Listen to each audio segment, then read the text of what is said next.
It takes tremendous strength and courage to make this shift, especially during very challenging situations.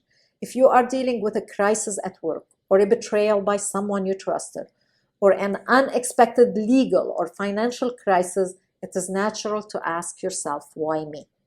But if you dwell there for too long, you will come to believe in your own victimhood, and then you won't be able to get out of it.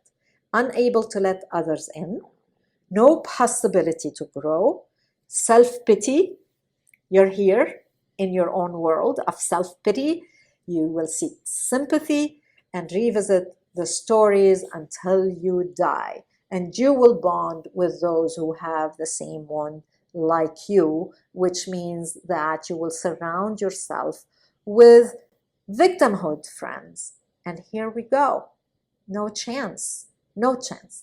But the benefits of freeing yourself from victimhood is that you take back control of your life, you increase your energy and joy, you increase your productivity, you restore your passion that we talked so much about in these lessons, you get back on purpose, increase your accountability, be a better leader, manager, and make it possible to achieve success and fulfillment.